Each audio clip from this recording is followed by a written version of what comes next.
नमस्कार, मैं प्रकाश चंद्र होता। प्राइम डिबेट में आज हम बात करेंगे बस्तर की बिसात की। हम सब लोग जानते हैं बस्तर माओवादियों को लेके ज्यादा सुर्खियों बटोरती है, बट पिछले 2013 के चुनाव में और एक कारण के लिए भी काफी सुर्खियां बटोरी थी। वो था 12 में से 8 सीटें कांग्रेस ले जाना। जिस हिसाब से झपट के ले लिया कांग्रेस ने, बीजेपी की नींद तब से उड़ी हुई थी। पिछले दिनों क्या दो बार प्रधानमंत्री आ चुके हैं बस्तर 2 महीने के अंतर में। साथ ही अभी बीजेपी की जो युवा मोर्चा है, भारतीय जनता युवा मोर्चा, उसकी बैठक भी है उसी बस्तर में। बस्तर को लेकर बड़ी बिसात बिछी हुई है। आखिर बस्तर की रणनीति क्या है, और कांग्रेस भी काफी इंटरेस्ट ले रही है उसी बस्तर को लेकर। आज इसी विषय पर प्राइम डिबेट हमारे साथ है 3 वरिष्ठ मेहमान। बीजेपी से संजय श्रीवास्तव जी। संजय जी स्वागत है। नमस्कार। साथ ही संजय जी को काउंटर करने के लिए हमारे साथ हैं आरपी सिंह साहब। आरपी साहब आपका भी स्वागत है। और रवि भोई, छत्तीसगढ़ के जो पत्रकारिता जगत के बड़ा नाम है, राजनीतिक विश्लेषक है। रवि साहब आपका भी बहुत बहुत स्वागत है। संजय जी, प्रधानमंत्री आए 2 बार, बीजापुर, दंतेवाड़ा। मुख्यमंत्री तो लगातार विकास यात्रा ही दंतेवाड़ा से शुरुआत किए। राजनाथ सिंह आए, उनका भी सभा हुआ। भारतीय जनता युवा मोर्चा की 2 दिन की बैठक भी उसी बस्तर में, जगदलपुर में है। क्या 12 में से क्या रणनीति है, क्या सोच है? क्योंकि आदिवासी पिछली बार कुछ और सोचे थे आपके बारे में। संजय श्रीवास्तव जी। देखिए होता जी, जहां तक भारतीय जनता पार्टी का सवाल है, यदि मैं थोड़ा सा चुनावी रणनीति से हटकर बातचीत करूं, देखिए एक भारतीय जनता पार्टी एक संगठन आधारित जो हमारी पार्टी है, आपने देखा है कि 5 वर्षों, 10 वर्षों, 15 वर्षों हम लगातार संगठन की जो बैठकें रहती है, कार्य समिति जो बैठक होती है हमारी, ये मेरे ख्याल से एकमात्र ऐसी पार्टी है, बीजेपी राजनीतिक दल है, जो हम अलग अलग क्षेत्रों में 3 महीनों के अंदर में अपनी कार्य समिति करते हैं। उसका एक सकारात्मक पक्ष ये रहता है कि कार्यकर्ताओं से मिलना, हमारे बड़े नेता जाते हैं, तमाम प्रकार के विषय रहते हैं, उनकी समस्या तमाम प्रकार के विषय रहते हैं। तो एक ऊर्जा, जो किसी भी संगठन को चलाने के लिए ऊर्जा की आवश्यकता होती है, उसका संचालन निश्चित रूप से इस माध्यम से होता है। अब रहा चुनावी जो गणित का, आपने कहा कि पिछली बार यदि हम और पहले जाएं 2003 में हमारा परफॉर्मेंस क्या था, वो भी एक सामने जो चीजें हैं। लेकिन ये बात सत्य है कि इसमें कहीं कोई दिक्कत की बात नहीं है। जब राजनीतिक दल है, चुनाव की गणित भी बनाते हैं, समीकरण भी बनाते हैं, और चुनाव की मेहनत करके तैयारी भी हम करते हैं। तो मुझे लगता है कि इसमें ऐसा नहीं है कि कोई, हाँ ये जरूर है कि जिन वर्षों में जहां पर होती है, उदाहरण के तौर पर अक्सर चुनाव के वर्ष पे ही उसी हिसाब जो जैसे देश की राजनीति में होता है कि छत्तीसगढ़, मध्य प्रदेश या फिर राजस्थान में चुनाव है, तो हमारी राष्ट्रीय कार्य समिति उस प्रदेश के अंदर में करते हैं, निश्चित रूप से वहां पर बैठकर एक वातावरण बनाते हैं। तो मुझे लगता है, देखिए छत्तीसगढ़ की राजनीति में जो बस्तर और सरगुजा, जो 2 ऐसे महत्वपूर्ण क्षेत्र हैं, जो केवल राजनीतिक तौर पर चुनाव जीतने के लिए नहीं, बल्कि इस किसी भी सरकार के लिए प्राथमिकता वाला वो क्षेत्र है जहां पर विकास के काम तेज गति से होने किसी जमाने में, इसलिए हम ये काम कर रहे हैं। किसी जमाने में बस्तर में महेंद्र कर्मा, वहां से लेके भुरसुराम नाग, जितुराम बघेल, अंतुराम कश्यप, शंकर सोढ़ी, बड़े नाम थे, बहुत सारे नाम थे, प्रतिभा साहा, पुलोदेवी नेताम, बहुत सारे नाम थे जो विधायक हुआ करते थे। लगभग आप ही की ही सारे विधायक हुआ करते थे। एक समय आया, एक को छोड़ के बाकी सब जगह पे कमल ही दिखा। 20 अगस्त को राहुल गांधी भी बस्तर आ रहे हैं, और उससे पहले बीजेपी वहां पे बड़ी बैठक कर रही है, युवाओं को आकर्षित कर रही है। क्या कहेंगे आप? देखिए होता जी, आपका कहना बिल्कुल सही है कि 2003 और 2008 2 ऐसे चुनाव थे जब हमारी सीटें वहाँ कम हुई। 13 के जो चुनाव परिणाम है आपके सामने है, पूरे प्रदेश की जनता के सामने है। संजय श्रीवास्तव जी ने एक बात बहुत अच्छी कही कि जहाँ चुनाव होता है वहाँ हम ऐसी बैठकें करके वातावरण बनाते हैं। यानी बैठक करके जो वातावरण बनाया जाएगा, उस वातावरण के आधार पर ये चुनाव लड़ने जाएंगे। अपने काम के आधार पर चुनाव ने लड़ने वहाँ नहीं जाने वाले हैं। बस्तर का चुनाव जो है मूलतः होता जी किन बातों पर आधारित होगा, मैं आपको बताता हूँ। सबसे बड़ी जो बात वहाँ उठेगी और जो हम उठाएंगे इस चुनाव में और सरकार को जवाब देना पड़ेगा, वो है आदिवासियों की ज़मीन। लैंड एक्विजिशन एक्ट जो हमने बनाया था, उसमें साफ साफ लिखा है कि एक निश्चित समय सीमा के भीतर जिस प्रयोजन के लिए आपने ज़मीन ली है, अगर वो उस प्रयोजन में इस्तेमाल नहीं हुई तो आदिवासियों को वो ज़मीन वापस करनी पड़ेगी। लेकिन आपने लोहड़ीगुड़ा में टाटा स्टील के नाम से जो ज़मीन आदिवासियों से छीनी, वो सैकड़ों एकड़ ज़मीन आज भी सरकार के पास बंधक है, आदिवासियों को नहीं मिली। बात नंबर 1। बात नंबर 2, जो आदिवासियों की ज़मीन पर डाका डालने के लिए सरकार ने भू राजस्व संशोधन विधेयक लेकर आया था, वो चुनावी हार में और कांग्रेस के विरोध को देखते हुए अभी वापस लिया है, लेकिन सदन में पारित विधायक जब तक सदन में वापस ना लिया जाए वो लगभग लागू की स्थिति में है, बस राज्यपाल को साइन करना है। तो शासन की मंशा बड़ी स्पष्ट है कि चुनाव निपट जाए, अगर गलती से भी हम सत्ता में आ गए तो आदिवासियों की जमीन को छीन लेंगे। और तीसरा बड़ा मुद्दा जो है वो है पत्थलगढ़ी का 5वीं अनुसूची और पैसा एक्ट का पालन। आपको पता है कि पूरे प्रदेश में कहीं नहीं हो रहा है। जिन लोगों ने आवाजें उठाई उनके ऊपर राजद्रोह का मुकदमा कायम करके भेज दिया गया। और इतना ही नहीं, वहाँ के एक बाहुबली नेता और उनके केंद्रीय मंत्री की अगुवाई में आदिवासियों के साथ मारपीट भी हुई है, जो मीडिया के केंद्रों में रिकॉर्डेड है। तो आदिवासी अपने रोजगार से दलित है, अपने का वंचित है, क्योंकि आउटसोर्सिंग की शुरुआत सबसे ज्यादा कहाँ हुई? बस्तर में हुई।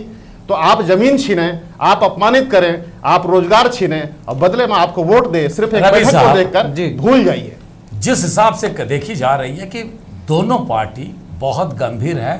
अगर हम आदिवासियों की बात करें तो सबसे ज़्यादा घनत्व अगर कहीं पे है, सबसे ज़्यादा प्रति स्क्वायर किलोमीटर में आदिवासी कहीं रहते हैं, वो सरगुजा इलाका है पूरा। पर बस्तर की अगर बात करें तो बस्तर का लगभग 1 सीट छोड़ के सारे सीट जो है वो रिजर्व पे है। आदिवासी बाहुल्य ही है बस्तर, माओवादी भी हैं और अविकास है, विकास के मुख्य धारा से अभी भी दूर है। पहले आते हैं राहुल गांधी, फिर आते हैं वहीं पे नरेंद्र मोदी, फिर आते हैं राजनाथ सिंह, फिर आते हैं नरेंद्र मोदी, अब भारतीय जनता युवा मोर्चा की बैठक। उसी बीच में राहुल गांधी का फिर से एक बार प्रोग्राम तय होता है बस्तर का। आप कैसे देखते हैं इसको पत्रकार के रूप में? देखिए होता जी, दोनों पार्टियां ट्राइबल वोट पर निर्भर हैं और दोनों ये चाहती सरगुजा और बस्तर, सिर्फ बस्तर ही नहीं सरगुजा ट्राइबल वोट बैंक पर इन लोगों का ये नज़र है। इस बार बीजेपी भी जिस तरह से उन्होंने टारगेट किया है 65 सीट, तो उसका मेन बेसिक टारगेट है कि हम ट्राइबल सीट पे अधिक से अधिक जीत हासिल कर अपना लक्ष्य करें। क्योंकि 2013 का इलेक्शन हम देखें, उसमें जो मैदानी इलाके हैं उसमें बीजेपी की सीटें ज़्यादा है और ट्राइबल में चाहे बस्तर 29 सीटों में से 18 सीट कांग्रेस के पास है और 11 सीट बीजेपी के पास है। और ये 2003 की बात करें, हाँ, जस्ट उल्टा था। जी 18 सीट आदिवासियों का बीजेपी के पास थी। तो इस बार ये दोनों इसी में। दूसरी बात आप ध्यान देखें, चाहे जब छत्तीसगढ़ अलग नहीं हुआ था, संयुक्त मध्य प्रदेश था, तो ट्राइबल वोट बैंक पूरी तरह से कांग्रेस के पास था। और मध्य प्रदेश में जब सरकार बनती थी तो बस्तर और जो ट्राइबल खासकर छत्तीसगढ़ के विधायकों के बल पर दिग्विजय सिंह का जो सेकंड टर्म था वो छत्तीसगढ़ के आदिवासी बेल्ट के वोट से था। तो बीजेपी चाहती है कि हम कांग्रेस का वोट बैंक वहां पे करें और सीटें लेके आए दोनों में, क्योंकि अभी जो 12 है उसमें 4 सीटें ही बीजेपी के पास है बस्तर में और सरगुजा में तो 1 सीट ही है। तो इसलिए ज़्यादा फोकस देखिए, सिर्फ नरेंद्र मोदी वहाँ बस्तर बीजापुर के जांगला में गए, उसके बाद वो दंतेवाड़ा में गए, उसके बाद कई बार वो सरगुजा में भी गए और बीजेपी के दूसरे नेता चाहे प्रदेश अध्यक्ष हो चाहे संगठन के बड़े नेता रामप्रताप सिंह जाके कोंटा में रीतिमत रात गुजारी, 3 दिन तक रुके, तो संगठन को नए स्वरूप देने की कोशिश कर रहे हैं। इसलिए सबसे ज्यादा बीजेपी उसमें फोकस कर रही है कि कांग्रेस, यदि कांग्रेस को कहीं डिफीट कर सकते हैं तो ट्राइबल इलाके में तभी वो टारगेट को अचीव कर सकते हैं। संजय जी, कितनी आसान या कितना कठिन है, क्योंकि आदिवासी आपको नकार दिए थे। 29 में से 18 सीट कांग्रेस के पास थी और 11 सीट आपके पास है और लड़ाई बहुत करीबी की है। होता जी, छोटा प्रदेश है, इस प्रदेश के अंदर में जो चुनावी गणित थी, जो एक बहुत निकट का मामला था, इसको मैं स्वीकार करता हूं, कहीं दिक्कत की बात नहीं है। लेकिन इस बात को भी ध्यान रखना पड़ेगा कि छत्तीसगढ़ के अंदर में हमने 2000, 2003 और 2008 में हमने जो सीटें प्राप्त करी थी वो एक हमारा बहुत बड़ा जनाधार था, बहुत बड़ा आधार था। और लेकिन 2013 में हम लूज किए, जैसा कि तो क्या जनाधार खिसक गया? क्या माने? मैं विषय पे आ रहा हूं, किसी कारण से निश्चित रूप से यदि सीटें कम हुई तो कुछ कारण रहा होगा, इस बात को हम स्वीकार करते हैं एक राजनीतिक दल के कार्यकर्ता होने के नाते, और उसके बाद हम तैयारी भी करते हैं। ये कांग्रेस भले हवा में बातचीत करे कि आप वातावरण बना रहे हो, मैं यदि प्रश्न करूंगा कि क्यों भैया 2 साल से पुनिया जी गली गली घूम रहे हैं, तो ये तो एक सामान्य सी बातें हैं। बट आरपी सिंह, एक सेकंड मैं आपको रोक रहा हूं, मैं आपको एक सेकंड रोक रहा हूं। आरपी सिंह कह रहे हैं कि उन्होंने लोहंडीगुड़ा में आपने वादा किए थे कि वहीं पे फैक्ट्री लगाएंगे, कारखाना लगाएंगे, नहीं लगा तो जमीन वापस होना चाहिए, नहीं हुआ, उसको एक बड़ा मुद्दा बनाएंगे। पत्थल गढ़ी को बड़ा देखिए मुद्दा बनाएंगे। होता जी समय की कमी, मैं भी इंटरव्यूइंग कर रहा हूं। मेरा सीधा सा कहने का तात्पर्य है, देखिए ये मुद्दे बनाएंगे, कहीं दिक्कत की बात नहीं, विपक्ष है, विपक्ष अपनी लड़ाई को लड़ेगा जिस भी तरीके से लड़े, कहीं कोई दिक्कत नहीं है। लेकिन ये भी प्रदेश के अंदर में और देश के अंदर में इनकी विश्वसनीयता, इनकी बातों की विश्वसनीयता कितनी रह गई है, किसी से छिपा हुआ मामला नहीं है। आरपी आपके ऊपर बड़ा आरोप लग रहा है। हम 15 साल 10 साल की बात कर लें, 50 सालों तक लोगों ने यहां पर देखा है, जो पार्टी जगदलपुर के अंदर तक बस्तर कुंटा की आज बात होती है, चिंता होती है सुकमा की बात, जहां लोग प्रवेश नहीं कर सकते थे, वो पार्टी वहां पर इतनी चिंता कर रही आदिवासियों की, तो लोग समझते हैं, ये समझते हैं कि हम आदिवासियों को ये भ्रम फैलाकर, इन्होंने खुद स्वीकार किया कि हम ये मुद्दा उठाएंगे, हम ये आपको इस तरीके का इमोशनल करेंगे। तो ये जो चीजें हैं, अब ये भूल जाए कि जब कांग्रेस के राज का छत्तीसगढ़ या कांग्रेस के राज का बस्तर नहीं है, छत्तीसगढ़ के लोग हों, वो बेहतर से राजनीति को समझते हैं और क्या बेहतर है, क्या अच्छा है, क्या बुरा है, उस आधार पर वोटिंग होती है। और शायद है 2008 या 3 बार की बातचीत करें तो जनता का आशीर्वाद हमको मिला है, जो हमारी कमियां उसको ठीक करें। बीजेपी कह रही है जो लोग आपकी विश्वसनीयता खत्म हो चुकी है, बहुत बड़ी आरोप है, क्या कहते हैं? देखिए होता है जी, विश्वसनीयता किसकी खत्म हुई है, मैं एक छोटा सा उदाहरण देता हूं। माननीय प्रचार मंत्री जी मोदी जी आए थे, कहां भिलाई, मैं उनको प्रधानमंत्री नहीं कहता हूं क्योंकि उनका आचरण किसी देश के प्रधानमंत्री जैसा नहीं है। वो पहले भी बीजेपी का प्रचारक थे, अब सुन लीजिए, वो पहले भी भाजपा के प्रचारक थे, आज भी भाजपा के प्रचारक हैं। वो जब भिलाई आते हैं तो वहां झंडा हिलाते हैं हरे रंग का, मैंने देखा, और टीवी स्क्रीन पर मैंने देखा एक जहाज उड़ता है, एक जहाज उड़ता है, कहा जाता है कि बस्तर में चमत्कार हो गया, अब बस्तर एयर कनेक्टिविटी से जुड़ गया। साहब 7 दिन में से 4 दिन जहाज नहीं उड़ता है, अभी 5 तारीख से लेकर 23 तारीख तक फिर जहाज नहीं उड़ेगा।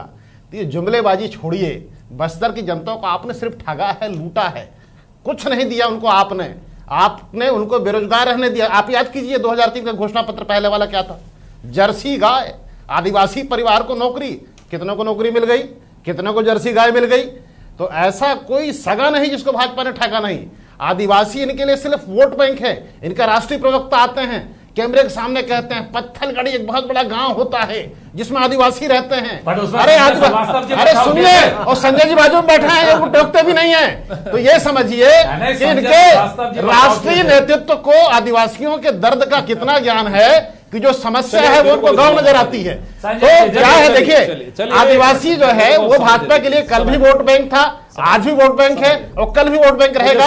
इसी निगाह से बीजेपी देखती है। चलिए संक्षेप नहीं, अब बात थोड़ा ट्विस्ट हो गई, तो अब उस पर बात कर लें कि किसका नेता कौन सा नेता। इनके राष्ट्रीय अध्यक्ष पंडित नेहरू से लेकर इंदिरा गांधी से लेकर राजीव गांधी से लेकर उनके सुपुत्र राहुल गांधी, जिंदगी भर का राजनीतिक अनुभव, जो व्यक्ति मनमोहन सिंह के विधेयक को फाड़कर फेंक देता, एक ऐसा व्यक्ति को ये प्रधानमंत्री बनाना चाहते हैं और ये राष्ट्रीय अध्यक्ष है। दूसरा जो व्यक्ति गुजरात में जाकर कहता है कि मैं आलू मशीन में डालूंगा वहां से सोना निकलेगा। सुन लीजिए मोदी जी का बयान था। सुन लो भैया, अरे मैं बता देता हूँ, मैं बता देता हूँ क्यों तकलीफ हो रही है। बोलिए, क्यों तकलीफ हो रही है, बोलिए बोलिए। प्रवक्ता है, बोलिए, कारण से बोलिए, किसी कारण से उनको जानकारी, उन्होंने स्वीकार किया उस बात को, उन्होंने बताने का प्रयास किया। भाई आप तो बचाव किया ना, बचाव नहीं, मैं क्या बचाव करूंगा उनका, लेकिन हाँ जो जानकारी है, कोई जरूरी नहीं कि सबको सब चीजें जानकारी है, लेकिन कम से कम जब बात बदल गई है, राहुल गांधी जैसा हाल मुझे लगता है कि एक मेरा मंडल अध्यक्ष भी, मेरा एक मंडल अध्यक्ष भी राष्ट्रीय अध्यक्ष से बेहतर किसी भी चीज पर विषय को रख सकता है। आरपी देखिए, बीजेपी के इनके सांसद है नंद कुमार सिंह चौहान, अखबार की कटिंग मेरे पास है, सुन लीजिए अखबार की कटिंग है मेरे पास, इसमें लिखा है आलू डालोगे सोना निकलेगा। सुन लीजिए ना, अरे क्यों डर रहे हैं, इसमें इनका बयान है, राहुल का आलू वाला बयान एडिट करके बीजेपी ने पोस्ट किया था, बीजेपी ने पोस्ट किया था। नंद कुमार चौहान बोल रहे हैं इनके बीजेपी के सांसद, अरे शर्म आनी चाहिए, इतना झूठ, इतना नीचे गिरोगे सत्ता के लिए, आदमी की छवि खराब करते हो आप। आपका सांसद कार्य समिति की बैठक में बोलता है कि हमने पोस्ट किया था मोदी जी का बयान, तो हमने एडिट किया। अरे छोड़िए, ये चरित्र है आपका। 4 साल में पब्लिक जान गई है ये चुनाव की बेला है, की बेला खेल नहीं सकते। आदिवासियों को ऐसा करके वैसा बताएंगे और अब चीखने लगे हैं। अरे झूठ बोल रहे हो आप, झूठ बोल रहे हो। किसी भी दल का, नंद कुमार चौहान का बयान है आपके सांसद का, किसी भी दल का हमने एडिट किया, किसी भी दल का माफी मांगिए आप माफी मांगिए। किसी भी दल का आपने झूठ बोला है, किसी भी दल का आप माफी मांगिए। किसी भी दल का कोई एक नेता प्रधानमंत्री बनता है, देश उसको स्वीकार करता है। मेरे परम मित्र प्रवक्ता, इनको शायद इस बात का ज्ञान नहीं है कि देश के प्रधानमंत्री को प्रधानमंत्री नहीं मानता, प्रचार मंत्री कहते हैं। अरे आपके कहने से, आपके इस तरह से कहने से हमें कहीं कोई आपत्ति नहीं है, लेकिन कम से कम नरेंद्र मोदी के प्रस्ताव को, विधेयक को कोई राष्ट्रीय अध्यक्ष फाड़ कर फेंक दे, इससे शर्मनाक बात कांग्रेस के लिए नहीं हो सकती। अरे तो उन्होंने किया क्या है? नहीं सकती है, उन्होंने किया क्या? रवि साहब, प्रधानमंत्री मनमोहन सिंह थे, हम भी आरोप लगाते थे, लेकिन वो देश के प्रधानमंत्री थे। नहीं, ठीक है। भोई साहब को चर्चा पे लाना चाहता हूं। भोई साहब, एक बात बताइए, जिस हिसाब से आदिवासियों की स्थिति है, ऐसा नहीं कहा जा सकता परिवर्तन नहीं हुआ, पर जिस हिसाब से जो अपेक्षित था नेतृत्व का विकास होना, आपको लग रहा है उस तरह का हुआ? 2 मंत्री हैं, ठीक है, केदार जी जिस दिन से बीजेपी आया उस दिन से मंत्री हैं, आज भी मंत्री हैं। बाद में महेश गागड़ा को मंत्री बनाएगा, लता उसेंडी थी, हार गई। और भी नेता बनना चाहिए, तभी मैं समझता हूं सशक्तिकरण आदिवासियों का होगा। वो नहीं हो पा रहा है, क्योंकि जब हम विधानसभा में देखते हैं कांग्रेस के विधायक ज्यादा मुखर होकर बोलते हैं आदिवासी विधायक, पर बीजेपी के जो आदिवासी विधायक हैं वो उतना मुखर होकर नहीं बोल पाते। क्या कहेंगे आप? देखिए होता जी, जिस तरह से मंत्रियों को लेकर बात हो रही है और जो बदलाव होना चाहिए वो बदलाव बीजेपी में नहीं दिखाई दे रहा है। 2003 से केदार कश्यप मंत्री हैं और गागड़ा इसके पहले संसदीय सचिव थे, फिर अब मंत्री हैं। तो एक लीडरशिप की बात जो होनी चाहिए वो बीजेपी में नहीं है और इसको लेकर पार्टी के भीतर भी कहीं ना कहीं नाराजगी दिखाई देती है। और महेश गागड़ा तो अपने क्षेत्र तक नहीं जाते, अधिकतम रायपुर में करते हैं, तो ये बड़ी समस्या है बीजेपी के लिए। बीजेपी भी इसको मानती है कि बदलाव, इसलिए आप देखते होंगे कई सर्वे में ये आए, इसको हटाया जाएगा, ये सब बातें की जाती है। लेकिन जहां तक विकास की बात है, देखिए डेवलपमेंट तो हुआ है, ऐसा नहीं हुआ है, उसमें इनकार नहीं कर सकते। उसमें सिर्फ बीजेपी की सरकार ये है नहीं, केंद्र से भी जब मनमोहन सिंह की सरकार सरकार किसी का भी हो, किसी पैसा मिला है और वहां पे एजुकेशन का स्तर भी बढ़ा है और प्रयास जैसी संस्थाओं में लोग पढ़ के IIT में के एक बच्चों को नया रास्ता मिला है। लेकिन जिस तरह से विकास होना चाहिए, अभी भी हॉस्पिटल की सुविधाएं नहीं है। कोंटा जैसे इलाके में लोगों को कांवर में उठा के लाना पड़ता है। अस्पताल जो बनने चाहिए वो नहीं बने और अभी भी जो नक्सलवाद की समस्या है वो उसको सुलझाना चाहिए, वो नहीं सुलझ पा रहा है। अभी भी वहां के आदिवासी पुलिस और नक्सलियों के बीच पीस रहे हैं। तो ये एक रास्ता जी, ये आपको नहीं लगता क्या कि कहीं ना कहीं माओवादियों को लेकर और ज्यादा सफलता आपको मिलनी चाहिए थी, वो नहीं मिला है? वो भी एक कारण है लोगों के बीच में नाराजगी का। देखिए होता जी, जो नक्सलवाद की बात यदि सामने आई है तो मुझे लगता है जो रवि भोई जी ने कहा कि डेवलपमेंट के बारे में उसको रिपीट नहीं करना चाहता, बहुत सारी चीजें हैं।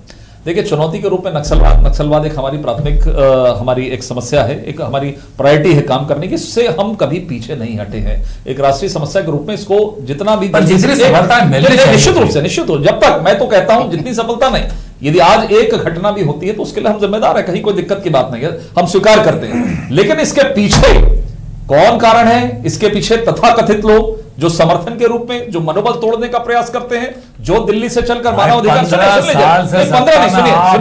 होता जी, मेरी बात को स्वीकार मेरी बात को समझने का प्रयास करिए। ये 15 साल ना इस देश के अंदर में कब से ये नक्सलवाद की समस्या आई है देश के अंदर में, आज अन्य प्रदेशों के अंदर में भी समस्या। देखिए इस लड़ाई को बेहतर तरीके से लड़ाई, सफलता बोलते हैं इतनी प्राप्त। आरपी सिंह, आप आरपी सिंह चाहता हूं, आरपी सिंह, जब भी कोई डीजीपी बनता है पहले बयान होता है 2 साल में हम माओवादी खत्म कर देंगे। ये ऐसे बयान देते हैं जैसे वो जानते हैं कि इस खेत तक पानी कितने साल में पहुंचाना है टाइप का। क्या कहेंगे? माओवादी एक बड़ी चुनौती है, उसको लेके क्यों हम सोच और क्यों नहीं हम एक हो सकते? आखिर माओवादी समस्या का हल को लेकर इतनी दिक्कतें क्यों है, क्यों सफलताएं नहीं मिल पा रही? देखो होता जी, संजय जी ने जैसे कहा कि इनकी सरकार माओवाद से लड़ रही है, मैं भी सहमत हो जाता हूँ थोड़ी देर के लिए। इनकी लड़ाई माओवाद के प्रति इतनी गंभीर है कि 15 साल में माओवाद से लड़ते लड़ते मुख्यमंत्री का जिला माओवादी घोषित हो जाता है। और ये हिंदुस्तान में शायद पहली बार हुआ होगा कि जो जिला माओवादी था ही नहीं वो माओवादी जिला बन जाता है, वो भी वहां से जहां मुख्यमंत्री स्वयं आते हैं। बात नंबर 1। बात नंबर 2, यदि डीजीपी कुछ कहते हैं तो वह आलोचना के पात्र नहीं होनी चाहिए, क्योंकि जैसी सरकार है वैसा तंत्र होता है। इन्हीं के गृह मंत्री कहते थे 1 साल में यदि नक्सलवाद खत्म नहीं होगा तो मैं इस्तीफा दे दूंगा। 1 साल हुआ, पत्रकारों ने पूछा क्यों नहीं दिया आपने? बोले मैं तो मनोबल बढ़ाने के लिए कह रहा था। बलात्कार होता है तो कहते हैं ग्रह दशाएं ठीक नहीं है। अब एक इनके नवरत्न मुख्यमंत्री आए हैं, वो कंबल वाले बाबा से इलाज कराते हैं। आज आते आते मेरे को कोई बता रहा था, किसी चैनल का फोन था, कि आज उन्होंने फिर कहा है कि तंत्र मंत्र में बहुत शक्ति, ऐसा कुछ उनका बयान है, अभी आया है, मोबाइल में पढ़ूंगा मैं। तो जब सरकार पूरी की पूरी बाबाओं के भरोसे हो जाए और 10 किलो का माला कमंडल पहन के विधानसभा में आके तांत्रिक विधानसभा को बांधे, जिस चुनी हुई सरकार का भरोसा जनता से उठ जाए, तांत्रिक पे आके टिक जाए, तो सरकार का भगवान भी मालिक नहीं है। ये तो कहीं का कहीं और पहुंच गया, ये तो कहीं और पे पहुंच गए। ये मैं बोला क्या है? अरे गृह मंत्री तांत्रिक की बात कर रहे हैं, गृह मंत्री जिसकी जिम्मेदारी है। आरपी का अभाव कांग्रेस के पास में सोचने की शक्ति का हास हो गया। हाँ, मुख्यमंत्री का जिला 5 सेकंड मुख्यमंत्री का जिला नक्सली हो जाए, सोच हमारी खराब है।